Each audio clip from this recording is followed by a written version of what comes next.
వంటి వ్యక్తి నరుడు ఎవరైనా సరే నన్ను ప్రేమించిన ఎడల నా వలన ఫలము కోరుతారు. ఆహా, నీ వంటి పుణ్యునికి నా వంటి పాపితో కేవలం బేమీ లేక. అయ్యా, ఆహా, నీ వంటి పుణ్యుడు నా వంటి పాపి నుంచి ఏమి ఆశించకుండా మించి ప్రేమించినావు. యేసు, నన్ను ప్రేమించినావు, పాపినైనా నన్ను ప్రేమించినావు. దైవజనులు కవి బేతాళ జాన్ గారు రాసిన పాట అండి ఇది.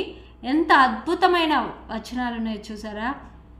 నా వంటి నరుడు నన్ను ప్రేమిస్తే నా నుంచి ఏదో ఒకటి ఆశిస్తారయ్యా, కానీ నువ్వు పుణ్యుడివి, నేను పాపిని, అయినా నువ్వు నన్ను ప్రేమించావు. ఇంకో వచనం చూడండి, మంచి నాలో పుట్ట దంచు నీవెరిగియు. నాలో అసలు మంచి అనేది పుట్టదు, మానవులమైన మాలో మంచి అనేది పుట్టదని నీవెరిగియు ఎంచి ప్రేమించినావు. ఎంచుకుని ప్రేమించావు.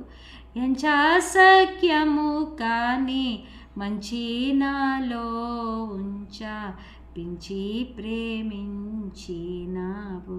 ఎంచసఖ్యము కానీ మంచిని నాలో పెంచాలని నీవెంచుకుని ప్రేమించావు. ఎంత అద్భుతంగా రాశారండి దైవజనులు. బేతాళ జాన్ గారు రాసిన అద్భుతమైన కీర్తన ఇది. తప్పకుండా మన మందిరాల్లో పాడదగిన కీర్తన, మన జీవిత గమనాన్ని మనకి తెలియజేసే కీర్తన ఇది.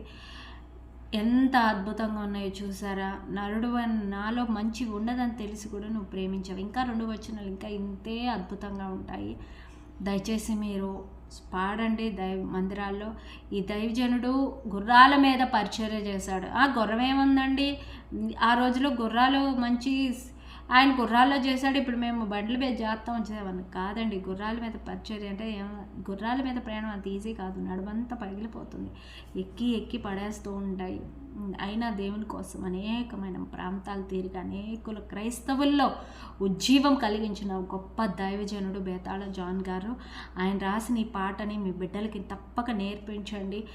లోకంలో ఆ ప్రేమ దొరకట్లేదు, ఈ ప్రేమ దొరకట్లేదు, ప్రేమ కోసం అల్లాడిపోతున్న ఈ రోజుల్లో నన్ను వాళ్ళు ప్రేమించరు, క్లాసులో అందరు నన్ను అవమానిస్తారు, క్లాసులో అందరు నన్ను ఎవ్వరు ఇష్టపడరు అని పిల్లలు ఎంతోమంది ఒంటరితనంగా బాధపడుతున్న ఈ రోజుల్లో ఈ పాట నేర్పించండి. మిమ్మల్ని యేసయ్య తప్పక ప్రేమిస్తున్నాడని.